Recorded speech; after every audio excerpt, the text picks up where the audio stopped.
네, 여러분 한 주 동안 평안하셨습니까? 네, 주일날에 함께 우리가 나누는 그 말씀이 여러분의 삶에 적용되어지고 그것이 이제 실제가 되길 소망합니다.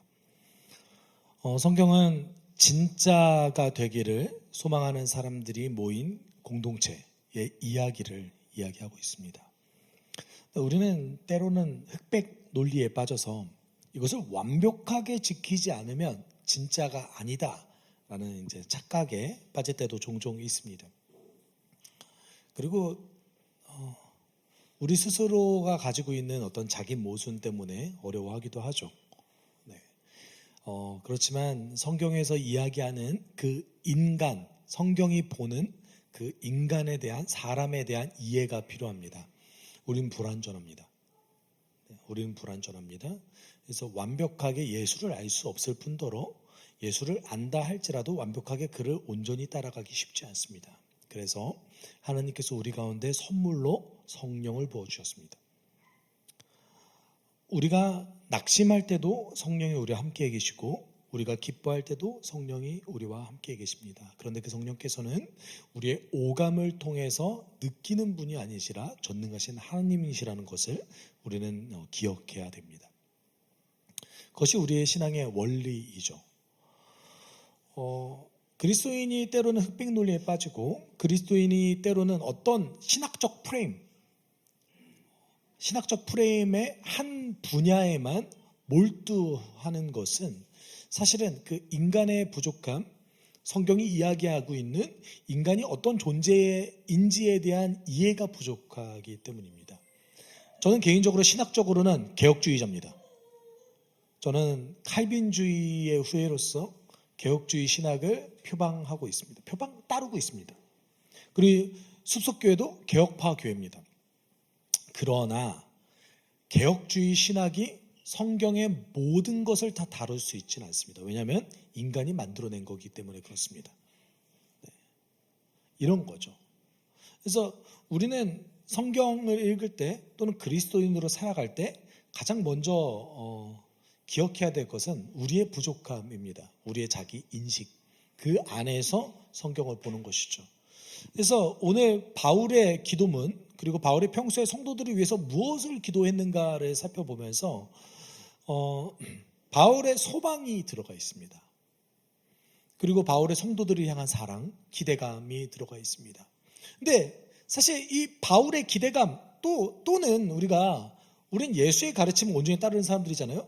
그럼 예수님이 가지셨던 그 기대감, 바울의 기대감, 베드로의 기대감을 보면 이상해요. 너무 이상해요. 왜냐하면 생각해 보시면 예수께서 활동하셨을 때 불과 30살에 불과하셨습니다. 지금 저보다 한참 어리신 그 나이에 전 세계가 하나님의 뜻 안에서 회복될 것이라는 소망을 품으시고 그것에 대한 약속을 하셨습니다. 예수님은 우리가 하나님으로 고백하니까 그렇지, 예수님은 그렇게 생각할 수 있지. 근데 바울은 더 이상해요. 오늘 본문 속에서 이 편지를 썼던 바울은 감옥에 갇혀 있었습니다. 근데 감옥에 갇혀 있었는데 온 세계가 예수 안에서 회복될 것이라는 것을 꿈꿔요. 너무 이상하지 않으세요? 그러니까 사실 바울이 어떤 얘기를 했을 때 그것을 받아들인 사람들 그리고 목격한 사람들이 봤을 때 둘 중에 하나겠죠. 바울을 미친 사람으로 보던가 또는 바울의 말을 받아들여서 믿는 사람이던가 이 둘 중에 하나겠죠. 여러분 누가 더 많을 것 같으세요? 누가 더 많을 것 같으세요? 네.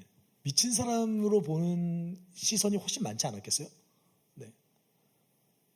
여러분이 생각하셨을 때 여러분의 어떤 기대와 소망은 사실 보이는 것의 기준으로 가지고 기대와 소망을 갖습니다. 그렇죠. 여러분이 가지고 있는 능력, 여러분이 가지고 있는 한계, 여러분의 환경을 통해서 여러분 기대하고 소망하시죠. 그렇죠? 그래서 저는 그런 소리 너무나 많이 듣습니다. 공동체에 대해서 얘기할 때 보이는 것을 가지고 공동체를 소망하는 것도 너무 많이 봅니다. 근데 우리가 어떤 것을 기대하고 어떤 것을 소망할 때 우리 눈에 보이는 것을 가지고 소망하는 사람들인가요? 아니죠. 주의 말씀에 기대해서 그 말씀을 가지고 소망하고 마음속에 기대감을 푸는 겁니다. 물론 우리 가운데 그것이 우리의 소망이 현실 가운데 눈에 뚜렷하게 드러나지 않을 수도 있어요. 그렇죠? 그럴 수도 있어요. 모든 그리스도인들이 모든 하나님의 그 역사하신 막 놀라운 그 눈에 보이는 현상을 다 봤던 거 아닙니다. 그런데 우리에게는 선택권이 없습니다. 적어도 선택권은 없어요. 둘 중에 하나죠. 주님, 제가 그렇게 살다가 왔습니다. 그런데 해보니까 우리 눈앞에 있는 현실이 너무 어려워서 그렇게 살아가는 게 힘들었고 장애물도 많았고 그간에 살아가다 보니 제 마음 가운데 낙심되는 일도 많았지만 그렇게 살다가 노력하다가 왔습니다. 이런 고백이 있을 수 있겠죠? 그리고 두 번째는 주님 뜻대로 살다 보니까 그 말씀에서 기록되어졌던 그 약속이 진짜라는 것을 알게 됐습니다. 근데 제가 확신하는 게 뭐냐면 예수의 방법을 따라서 자격을 가진 사람이 예수를 따라서 살아가면 반드시 그 약속은 이루어집니다. 네, 반드시 약속이 이루어집니다. 그리고 그거 믿고 가는 거예요. 여러분, 초대교회 사람들은 이상한 사람들이었습니다. 지도자들이 이제 슬슬 로마 제국의 박해를 받기 시작하던 시점이었습니다. 바울은 앞으로 점점 더 그리스도인들의 신앙생활을 할 수 있는 환경이 어려워질 거라는 것을 예측하고 있었습니다. 그래서 바울 서신을 보면 계속해서 너희들의 환경이 어려워질 것이다 라는 것을 바울은 이야기합니다. 특별히 베드로 전서를 봤을 때 베드로 역시도 앞으로 계속해서 그리스도인이 신앙생활을 할 수 있는 그 환경이 굉장히 척박해질 것이다 라는 것을 예측했고 그것을 위해서 베드로 전서를 기록하기도 했습니다. 여러분 잘 생각해 보시면 어떤 한 집단의 지도자들이 계속해서 박해를 받고 감옥에 가기 시작하면 사람들은 어떻게 생각하냐면 그 지도자를 따르는 사람들에 대한 선입견을 가지게 됩니다. 저 사람들도 뭔가 문제가 있겠지라는 선입견을 가지게 되죠. 그래서 그리스도인의 지도자들이 교회의 지도자들이 감옥에 갇히게 되자 사람들은 교회에 대한 그리고 그리스도인들에 대한 선입견을 가지기 시작했고 그들을 차별하기 시작했고 그들을 박해하기 시작했습니다. 그것이 당연하다고 생각하는 시대가 대략 300년이라는 시간 동안 이어졌습니다. 그리스도인의 어려움은 단지 로마 제국의 박해에만 있었던 것이 아닙니다. 모든 사람들의 차별, 선입견, 그들이 가지고 있었던 그리스도인들에 대한 억압 모두가 다 들어가 있었습니다. 여러분 그 상황이 왔을 때에 충분히 우리는 잘 생각해 보십시오. 낙심할 수 있죠? 낙심할 수 있는 거 아닙니까? 그렇죠. 아니 잘 생각해 보십시오. 우리가 직장 생활할 때 누군가의 그 괴롭힘,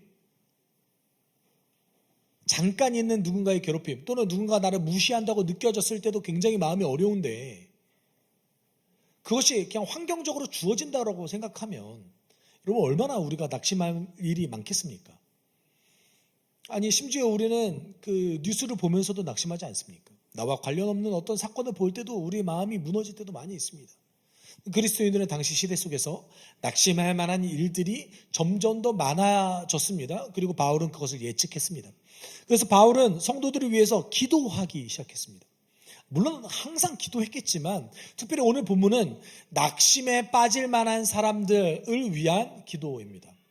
그래서 14, 15절에 이렇게 얘기하죠. 그러므로 나는 아버지께 무릎을 꿇고 빕니다. 아버지께서는 하늘과 땅에 있는 각 족속에게 이름을 붙여주신 분이십니다. 여기서 그러므로라는 이 접속사는 사실 그런 이유로 그 결과 이렇게 저는 개인적으로 이렇게 번역하는 것이 좀 더 자연스러운 것 같아요. 그러므로라도 번역해도 충분히 가능한 번역입니다. 그렇지만 그 결과 이런 이유로 저는 이렇게 기도합니다 라고 바울이 말하고 있는 거죠. 그러면 13절에 바울은 나의 고난이 당신들에게 낙심이 아니라 영광이 될 수 있습니다 라고 이야기했습니다. 그러면서 이제 기도하는 거예요. 그러기 때문에 제가 이제 이렇게 기도합니다. 먼저는 2절 동안에 뭐라고 합니까? 누구에게 기도합니까? 아버지. 여러분, 우리의 기도의 대상이 누굽니까? 아버지이죠. 에베소서에서 얘기하는 하나님 아버지는 어떤 분이십니까? 우리를 입양해 주셨습니다. 여러분, 그 에베소 2장 1절에서 3절까지 보면 우리가 예수 믿기 전에 있었던 상태를 이야기하는데, 우리를 어떤 상태로 얘기합니까? 죽었던 상태. 우리는 이미 죽었습니다. 왜요? 허물과 죄로. 어떻게 하다가요? 뭔가를 따라 살아가다가. 그래서 2절 3절에 세 가지 according to, 헬라어로는 카타 이렇게 얘기하거든요. 세 가지를 따라 살았대요. 하나는 세상의 길을 그대로 따랐습니다. 세상이 가라앉은 대로 그대로 갔습니다. 우리를 불순종하게 하는 사단의 영을 그대로 따라갔습니다. 그리고 이제 9절에 욕망을 따라 살았습니다. 이렇게 얘기합니다. 여러분, 성경 읽으실 때 가끔은 그 절의 구분을 떼고 읽으셔야 돼요. 여러분, 장절 누가 구분했을까요? 누가 구분했을 것 같아요? 원래 성경은 장절이 있었을까요? 몇 장 몇 자 이게 구분이 없었습니다. 그런데 이제 성경이 너무 두꺼우니까 이거 찾기가 어렵잖아요. 그렇죠? 그러니까 우리의 편의 때문에 장절을 구분해 놓긴 했습니다. 대체적으로 장절이 문맥에 맞게 되어 있기는 하지만 그럼에도 불구하고 이제 히브리어나 헬라어로 봤을 때 문장이 끊겨져 있는 경우가 많아요. 왜냐하면 이 장절을 인쇄업자가 구분했기 때문에 그래요. 성경을 팔아먹는 사람들이 이걸 구분해 놓은 거예요. 왜 구분했을까요? 장절이 없으면은 자기가 인쇄하기가 힘들잖아요. 이해하셨죠? 네. 그래서 원래는 그 인쇄업자가 장절을 구분해 놓은 거예요. 그래서 여러분 성경 읽으실 때 때로는 장절을 빼놓으시고 읽으시는 것도 중요합니다. 어찌되었건 바울이 하나님 아버지에 대해서 얘기할 때 어떻게 얘기합니까? 우리 하나님 아버지는 우리를 입양해 주셨다고 얘기해요. 입양해 주셨다는 건 뭡니까? 원래 우리 죽었던 상태였는데 우리를 예수와 함께 예수가 받는 그 사랑을 누릴 수 있는 자로 불러주셨다는 거예요.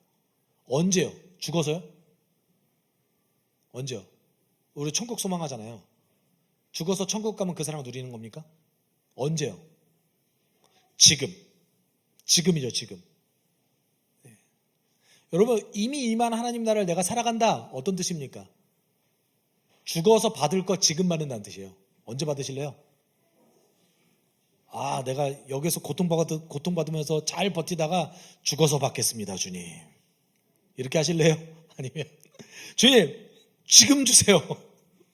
언제 받으실래요? 예. 네. 그렇죠? 여러분, 이미 임한 하나님 나라는 우리에게 선물이에요. 이걸 믿고 가는 거예요. 근데 하나님 나라는 죽어서 임하는 거 아닙니까? 되게 미련한 거예요. 왜요? 그 선물 나중에 받겠다는 거잖아요. 왜요? 왜 굳이? 네. 여러분, 우리를 그런 의미에서 창조 때 하나님께서 불러주셨던 세상을 경영하는 자로 우리를 불러주셨습니다. 상속자로 불러주셨다라고 얘기하죠. 심지어 예수께서는 우리에게 뭐라고 얘기합니까? 내가 너와 함께 다스리리라. 제자들에게 그렇게 말씀하셨죠. 우리는 다스리는 위치로 우리를 부르셨습니다. 그렇죠? 그리고 지난주에 함께 나눴을 때 뭐라고 합니까? 이제 권력자 하나님 앞에 어떻게 나아갈 수 있습니까? 자유롭게 말할 수 있는 권리를 얻었어요. 그게 우리 가운데 기도죠. 네. 우리 아버지 그 아버지십니다. 예수를 통해 이 땅 가운데 하나님의 새로운 통치가 시작됐다는 것을 알리셨습니다. 여러분, 그 새로운 통치를 받아들여서 그 아버지는 오늘 우리에게 실제하는 사랑하는 아버지이십니다. 오늘 우리는 관계가 회복되어서 하나님을 아버지라고 섬기고 있죠. 바울은 그 아버지께 기도하고 있습니다. 그리고 그 아버지는 모든 피조세계를 다스리는 분이시다라고 14, 15절에서 이야기하고 있습니다. 그러면서 바울이 이제 간구하기 시작합니다. 성도들을 위해서, 특별히 어떤 성도들이요? 어떤 성도들이요? 너무 기쁜 성도들? 너무 상태가 좋은 성도들? 어떤 성도들을 위해서요? 낙심에 빠질 수 있는 성도들을 위해서 기도하기 시작합니다. 세 가지를 간구합니다. 첫 번째는 속사람이 강건하게 되기를 기도합니다. 그러면 이거 우리 좀 구체적으로 살펴봅시다. 속사람이 강건해지는 것은 무엇입니까? 16절에 이렇게 얘기하는데, 우리 16절 같이 읽어볼까요? 시작. 아버지께서 그분의 영광의 풍성함을 따라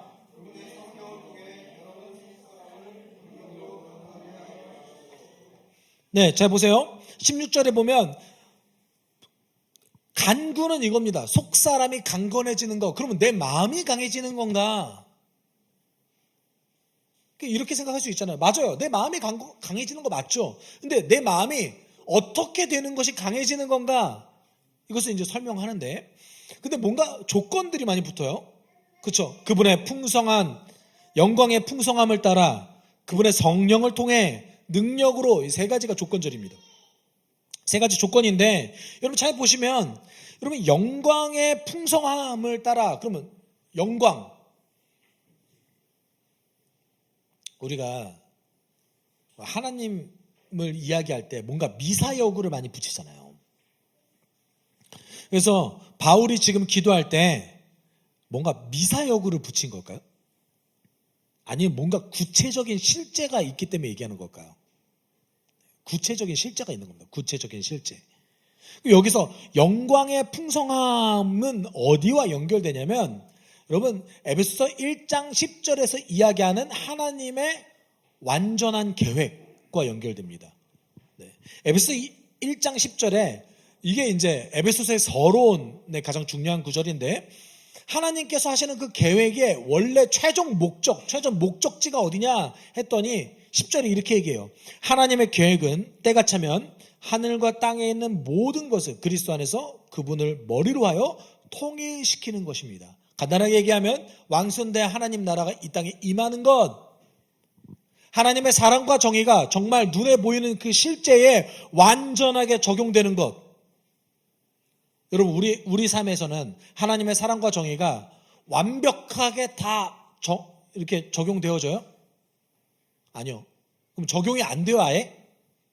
어떻게 보세요? 부분적으로 적용됩니다. 부분적으로. 네. 여러분 우리 삶에 성령의 은사가 실제하죠? 그렇죠? 여기 계신 분들 중에 성령께서 주셨던 은사를 지금 잘 사용하고 계신 분들 계실 겁니다. 방언이 있으신 분도 계시고, 그렇죠? 근데 우리가 그 성령의 은사들조차도 바울은 고린도전서 13장을 통해서 그 성령의 은사조차 뭐라고 얘기합니까? 부분적이다라고 얘기합니다. 우리가 그 은사를 통해서 하나님을 부분적으로 알되 이렇게 얘기합니다. 그럼에도 불구하고 세 가지는 하나님 나라가 완성될 때 무조건 남는데, 그게 뭐예요? 믿음, 소망, 사랑은 남아있습니다. 이렇게 얘기해요. 네, 여러분 그러면 바울이 지금 뭐라고 얘기하는 거예요? 고린도전서에서 당신이 방언하는 것보다 사랑이 더 중요하고요, 당신이 방언하는 것보다 믿음 있는 게 더 중요하고요, 당신이 방언하는 것보다 소망을 품는 게 더 중요합니다. 그런데 그 세 개 중에 우선순위는요, 사랑이 우선이에요. 이거 얘기한 거예요. 그러니까 우리의 삶 가운데는 하나님 나라의 원리가 부분적으로 임하는데, 하나님의 최종 계획이 완성됐다 어떻게 된대요? 정말 완벽하게 적용된대요. 그게 이제 하나님의 최종 계획인데, 여기서 얘기하는 그 계획이 우리가 이제 함께 나눴던 오이코노모스, 경륜이라는 단어입니다. 네. 집 안에서의 그 관리를 뜻하죠. 네. 집 안에서의 그 법, 이게 하나님께 적용되면 온 세상을 다스리시는 하나님의 놀라운 계획, 우주적인 계획을 뜻하고요. 그게 인간에게 사용되면 어떻게 될까요? 하나님이 맡기신 그 계획을 위한 역할이 돼요. 경륜이라는 것은 어떠한 역할과 계획을 뜻하는데, 어떠한 직책, 이런 걸 뜻하는데 하나님의 직책과 직분 뭐겠어요? 창조자와 구원자이시죠. 여러분, 하나님의 놀라운 그 영광의 풍성함은 무엇을 뜻하냐면 하나님의 최종 계획을 뜻해요. 그러면 여러분 잘 보세요. 16절에 보면 이거를 이렇게 번역해 봅시다. 하나님의 최종 계획을 따라서 성령께서 능력으로 우리를 속사람이 강건하게 하여 주신대요. 뭘 따라서요? 하나님의 최종 계획을 따라서. 우리의 환경을 따르는 것도 아니고 우리의 이득을 따르는 것도 아니고 하나님의 최종 계획을 따라서 성령께서 우리를 능력으로 속사람이 강건하게 하여 주시기를 기도한다라고 얘기합니다. 그러면 그 모습, 그 결과 어떻게 되어지느냐라고 얘기하면 그것이 17절이에요. 17절 전반부에서 그것을 얘기하는데 믿음으로 말미암아 그리스도를 여러분의 마음속에 머물러 계시게 하여 주시기를 빕니다. 속사람이 강건해진다라는 뜻이 무엇입니까? 믿음으로 그리스도가 내 안에 머물러 있는 것. 그러면 이게 잘 납득이 안 되고 이해가 안 되잖아요. 그리스도가 내 안에 머물러 있는 게 뭔 말입니까? 여러분, 바울 서신은요 모호한 이야기를 개념적으로 정리해 놓은 게 아닙니다. 그 그리스도가 내 안에 머물러 있는다? 도대체 무슨 뜻일까요? 심지어 믿음으로 머물러 있는다. 그러면 믿음이 없으면 그리스도가 안 머물러 있고 믿음이 계시면 그리스도가 머물러 있는 겁니까? 여러분, 우리가 바울의 실존을 좀 봐야 돼요. 바울의 실존. 이거는 어떤 기도냐면 바울이 그의 삶 가운데 그의 어떤 어려움 가운데 드러났던 바울의 기도예요. 바울은 실존적으로 낙심할 만한 굉장히 다양한 일들이 많았습니다. 낙심할 만한 굉장히 다양한 일들이 있었어요. 그런데 바울이 그 다양한 낙심할 만한 일들을 직면했을 때 여러분 어떤 것들이 있었을까요? 복음을 전할 때 거절당하는 것들. 너무나 열심히 복음을 전했는데 뭔가 안 믿어요, 사람들이. 그럼 내 노력은 실패한 건가? 내 노력은 의미가 없나? 우리가 사도행전 같이 나눴잖아요. 물론 사도행전은 2년이라는 시간 동안에 나눴지만 사도행전에서 바울의 그 전도 여행을 함께 나눴을 때 특별히 여러분 한번 저희가 함께 강의에 나눴던 것 잘 찾아보십시오. 특별히 바울이 루스드라에서 더베로 가는 그 길을 함께 나눴을 때 두드려 맞아가지고 죽기까지 맞았어요. 누워있는데 사람들이 그 사람 바울이 죽은 줄 알고 떠나갔단 말이에요. 근데 그 회복하기 위해서 더베로 돌아갔다가 자신을 죽이려 했던 사람들이 아직 존재하는 그 루스드라로 다시 돌아갑니다. 여러분, 더베에서 바울의 고향이었던 다소가 굉장히 가까워요. 그런데 고향으로 돌아가지 않고 다시 원래 자신이 복음을 전했던 그곳으로 다시 돌아갔던 이유는 뭡니까? 그 안에서 내가 복음을 전했던 사람들을 다시 일으켜 세우기 위한 거죠. 내가 두드려 맞는 것 때문에 혹시 낙심하지 않을까? 바울의 삶은 어려웠어요. 그러면서 바울의 그 어려움과 겉사람의 낙심이 가감없이 등장합니다. 그것만 등장합니까? 병에 걸려서 어려움에 처했을 때 하나님 간절하게 3번이나 기도했다고 얘기해요. 이거 치료해 주세요. 하나님 안 치료해 주셨어요. 그러면 여러분 어떻게 생각하겠어요? 내가 기도했을 때 사람들이 많이 낫는데 왜 나는 병이 안 낫는 거지?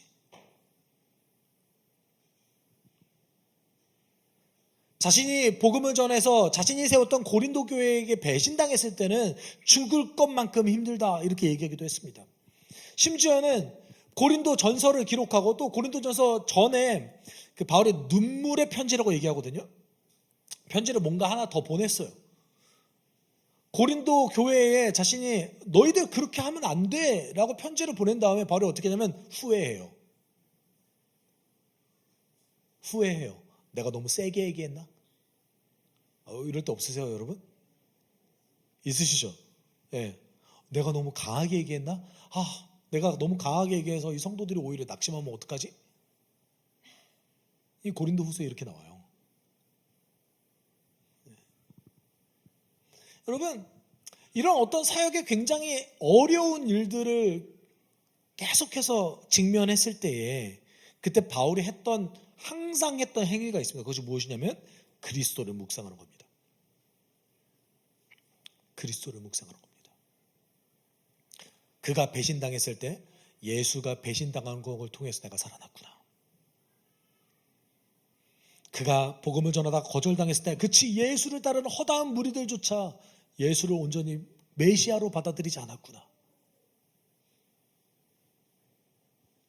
여러분, 그는 어려움이 있을 때마다 그 겉사람에 예수를 채워갔습니다. 예수를 묵상했습니다. 예수가 하신 그 약속을 기억했습니다. 예수께서 그에게 어떤 일을 하셨는지 믿음으로 고백했습니다. 바울 그래서 고린도후서에서 이렇게 얘기하잖아요. 우리는 믿음으로 살아가지 보이는 것으로 살아가는 사람들이 아닙니다. 바울은요, 보이는 것으로 살아갔으면 신앙 금방 잃었을 거예요. 근데 뭐라고 얘기합니까? 예수를 통해 하나님께서 무슨 일을 하셨는지, 지금 무슨 일을 하고 계시는지, 앞으로 어떤 일을 하실 것인지 그것을 믿음으로 살아간다.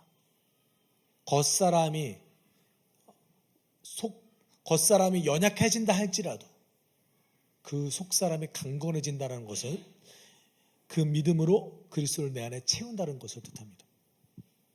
그래서 고린도후서 4장 16절에 이렇게 얘기하죠. 그러므로 우리는 낙심하지 않습니다.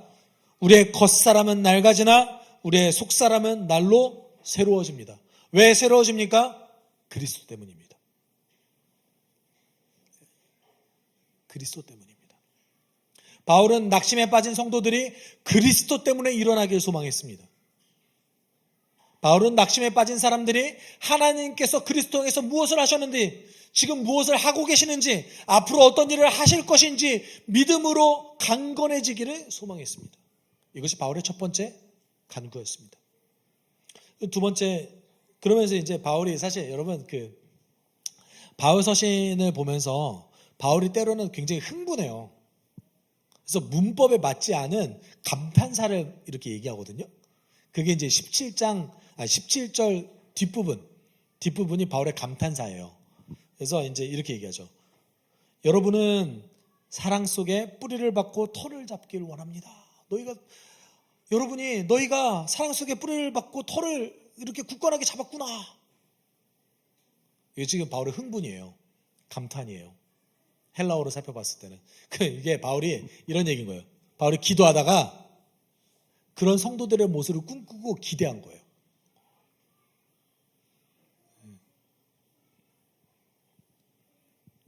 그런 거예요. 여러분, 그리고 두 번째 간구 이렇게 얘기합니다. 그리스도의 사랑의 장대함을 이해하기를 간구합니다. 우리 18절과 19절 전반절을 우리 같이 읽도록 할까요? 모든 성도와 함께 여러분이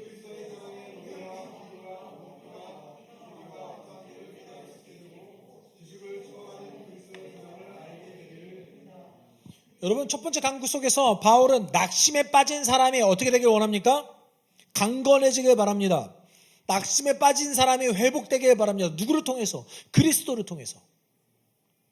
그리고 두 번째 간구를 통해서 어떤 얘기를 합니까? 그것을 넘어서서 그리스도의 풍성함을 이해하기를 원하는 거죠. 단지 낙심한 것을 극복할 뿐만 아니라 더 풍성해지고 더 사랑을 이해하는 경지에까지 이르기를 원하는 것이죠.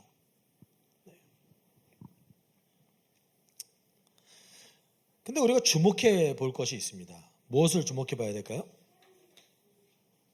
모든 성도와 함께 라는 말을 주목해 봐야 됩니다. 여러분, 예수 그리스도의 그 사랑의 너비와 깊이와 그 풍성함, 무한함, 우리가 어떻게 알아갈 수 있습니까? 물론 예배를 드림으로 알아갈 수 있습니다. 물론 우리의 경건을 통해서 알아갈 수 있습니다. 여러분이 날마다 드리는 기도와 말씀 읽기를 통해서 예수 그리스도의 그 사랑을 알 수 있습니다. 그것은 사실이에요. 그렇지만 부분적이에요. 여러분, 예수 그리스도의 사랑은 뭘 통해 명확하게 이해하고 깊어질 수 있습니까? 관계를 통해 이해하고 깊어질 수 있습니다. 그래서 바울이 뭐라고 얘기합니까? 모든 성도와 함께 라고 얘기합니다. 여러분, 제가 이렇게 확실히 얘기할게요. 성경에 얘기하는 사랑의 원리가 있잖아요. 용서하고 용납하는 것, 피차 섬기는 것, 지도자가 먼저 종의 모습으로 섬기는 것, 모범을 보여주는 것, 자신의 것을 구체적으로 나누는 것, 요거 눈으로 직접 보지 않고서는 예수의 사랑을 온전히 실제가 될 수 없어요. 그게 내 삶의 실제가 되려면 눈으로 봐야 돼요. 여러분, 복음 누구를 통해서 들으셨습니까? 실제 내 눈으로 볼 수 있는 그 사람이 나에게 복음 전한 거 아니에요? 여기 계신 분들 중에서 내가 원래 교회에 대한, 기독교에 대한 아무런 배경 지식이 없었는데 말씀 읽다가 회심하신 분 계십니까? 가능성 있는 얘기잖아요. 근데 우리는 약간 요 얘기를 거의 선교지에서 일어날 수 있는 환상 정도로 보지 않아요? 왜 그런 줄 아세요? 하나님의 복음 전달의 원리는 원래 사람과 사람의 인격적인 관계에서 일어나기 때문에 그래요. 네. 그렇잖아요. 저 사람이 믿는 예수라면 한번 믿어봐야겠다, 한번 알아가 봐야겠다. 원래는 그래야 돼요. 이제 그게 잘 안 되니까 어떻게 합니까? 비인격적인 예배에 때려박고 감정적으로 예수께 회개하도록 만들어요. 이게 잘못됐다라는 것보다는 그 어쩔 수 없는 대안인 거예요. 우리가 실제로 공동체 안에서 그리스도의 사랑을 눈으로 보기 쉽지 않으니 예배를 통해서 개인적으로라도 주님께 나아가라, 이런 거죠. 근데 원래는 그리스도의 사랑 어떻게 알아야 됩니까? 공동체 안에서 알아야 돼요. 저는 개인적으로 요 근래에 예수께서 우리에게 이야기하셨던 그 비유들이 공동체 안에서 이렇게 특징들이 나타나는 것을 보게 됩니다. 여러분, 그거 자세히 관찰해 보세요. 겨자씨가 심겨져서 작은 믿음이 성장하는 그 과정.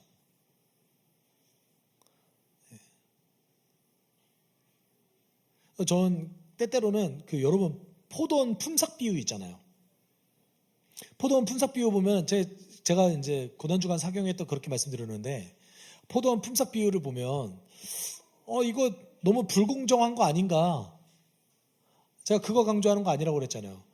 그리스도의 사랑이 얼마나 무한한가를 알려주는 거라 했잖아요. 근데 제가 공동체 안에서 그걸 봐요. 어떤 걸 본 줄 아세요? 오랜 시간 동안 신앙생활 하는 분들은 잔잔하게 하나님께서 계속해서 사랑을 부어주시지만 뒤늦게 신앙생활 하시는 분들에게는 압축적으로 한 번에 확 주세요.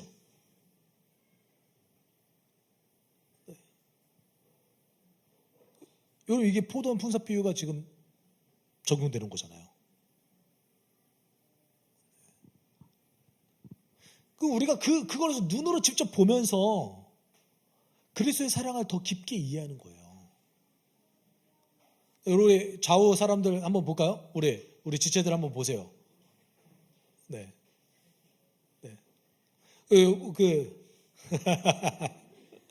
우리 좀 같이 제가 이런 거 안 하는 거 아시죠? 네, 잘 안 해요. 잘 안 하는데 그래도 한 사람 지목해서 이렇게 얘기합시다. 당신은 내가 그리스도의 사랑을 알게 하는 통로입니다. 내 옆에 있는 사람이, 우리 공동체가 그리스도의 사랑을 더 풍성하게 알게 하는 통로입니다. 그렇다면 내 옆 사람이 그 통로라면 나는요? 나도 그 통로죠. 그 사랑은 공동체 안에서 모든 성도와 함께 더 깊이 이해하고 알아갈 수 있습니다. 바울은 이 삶을 간구했던 거죠. 그리고 세 번째, 마지막으로 이 간구를 드립니다. 하나님의 모든 충만함에 이르도록 충만하기를 간구했습니다. 우리 19절 뒷부분 같이 읽어볼까요? 그리하여 하나님의 온갖 충만하심으로 여러분이 충만하여지기를 바랍니다. 제가 개인적으로는 이 번역에 아쉬운 점이 하나 있는데 그것은 무엇이냐면 하나님의 온갖 충만하심으로 라고 얘기했을 때 이 하나님의 충만함이 도구인 것처럼 보여져요. 그렇잖아요. 그래서 우리가 성령 충만하려면 우리가 충만하려면 하나님의 충만함을 의지하거나 하나님의 충만함을 이용해서 우리도 충만해져야겠구나 라고 이해할 수 있겠죠. 그런데 한글 성경을 보면 여기서 전치사가 사실은 못못을 위해로 쓰였습니다. 어떤 뜻입니까? 못못을 위해 또는 못못에까지로 쓰였습니다. 그럼 이렇게 번역할 수 있죠. 하나님의 모든 충만하심을 향하여 하나님의 모든 충만하심에까지 이르도록 하나님의 모든 충만하심을 위하여. 좀 개인적으로 그래서 이 번역이 어떻게 했으면 좋겠냐면 그리하여 하나님의 온갖 충만하심에까지 이르도록 여러분이 충만하여지기를 빕니다. 이게 맞다고 봐요. 그러면 좀 달라지죠. 뭘 얘기한 겁니까? 사실은 우리가 바울의 두 가지 그 위에 있었던 두 개의 간구 있잖아요. 낙심해서 속사람이 강건해지는 것. 낙심에 이르렀을 때에 그리스도를 나 자신을 채움으로 속사람이 강건해지는 것. 그것을 넘어서서 그리스도의 사랑을 더 깊게 더 풍성하게 이해하는 것. 이것은 결국 최종 목적지가 뭐예요? 하나님의 충만하심에까지 이르는 거예요. 최종 목적지가 그거예요. 여러분 에베소서 이거 자주 등장합니다. 에베소서 1장 23절 그러잖아요. 교회는 그리스도의 몸이요 만물 안에서 만물을 충만케 하시는 이의 충만함이라. 하나님의 충만함 그 자체를 먼저 받아서 하나님의 회복을 먼저 받아서 그 회복을 세상 속에 드러내는 자들. 그리고 에베소서 4장 13절에 아주 동일한 어휘로 이렇게 얘기하죠. 그리하여 우리 모두가 하나님의 아들을 믿는 일과 아는 일에 하나가 되고 온전한 사람이 되어서 그리스도의 충만하심의 경지에까지 다다르게 됩니다. 이게 우리의 최종 목적지입니다. 그러면 충만하심은 무엇입니까? 그러면 온전함은 무엇입니까? 적어도 숲속교회는 그것을 관계로 설명합니다. 하나님과의 관계에서, 나와의 관계에서, 공동체와의 관계에서, 세상과의 관계에서 먼저 회복되고 온전해져서 균형적으로 성장하는 것, 이것을 우리는 충만이라고 합니다. 이것을 우리는 온전함이라고 얘기합니다. 우리가 죽을 때까지 쭉 성장하는 건 아니, 하나님 나라가 완성된다 할지라도 예수 그리스도의 그 충만하심의 경제까지 다다르도록 살아가는 것, 언제까지요? 영원히. 그것이 우리의 삶의 최종 목적지고 최종 목표예요. 그것을 위해서 하나님께서 우리 만드셨어요. 바울은 우리가 여기까지 다다르도록 간구합니다. 이것은 바울의 실제였습니다. 바울은 낙심할 만한 일이 있을 때 그리스도로 자신을 채웠습니다.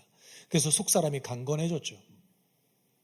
그뿐만 아니라 공동체를 눈으로 확인하면서 복음이 적용되어지는 것, 성도들이 성장하는 것을 눈으로 확인하면서 그리스도의 사랑이 얼마나 풍성한지 눈으로 목격했습니다. 그리고 하나님께서 우리를 향한 계획이 어떠한 건지 성령을 통해 알게 됐습니다. 자신에게 적용되어졌던 그것이 성도들에게도 그대로 적용되어지기를 꿈꿨던 것이죠. 그래서 항상 기도하는 거예요. 그렇다면 우리의 기도는 어떻게 하겠습니까? 우리의 기도는 보통 나예요, 나. 그렇죠?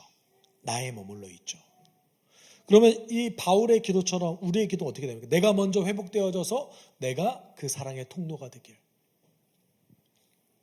나가 아닌 우리의 속사람이 강건해지길. 우리가 그리스도의 풍성함을 드러내기를, 우리가 온전해져서 그리스도의 충만함에 이르기를 함께 기도하는 것. 이것이 우리의 역할이죠.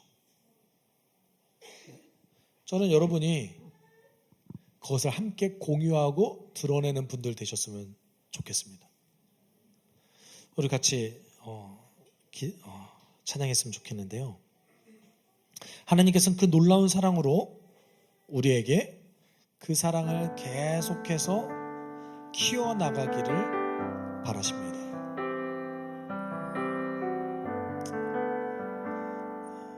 우리 안에 그 사랑이 커지길 함께 고백합시다. 아버지 사랑 내가 노래해, 아버지 은혜 내가 노래해,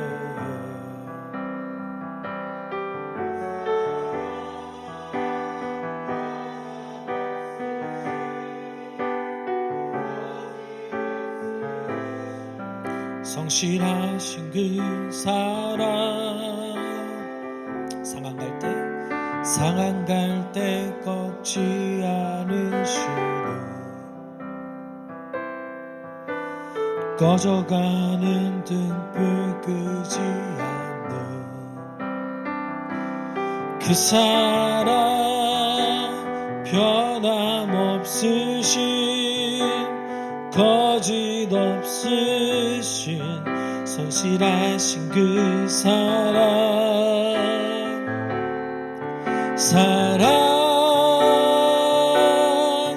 그 사랑, 날 위해 죽으신, 날 위해 다시 사신 예수 그리스도, 다시 오실 그 사랑, 죽음도 생명도 천사도 하늘의 어떤 권세도 끊을 수 없는 영원한 그 사랑, 예수 그 사랑.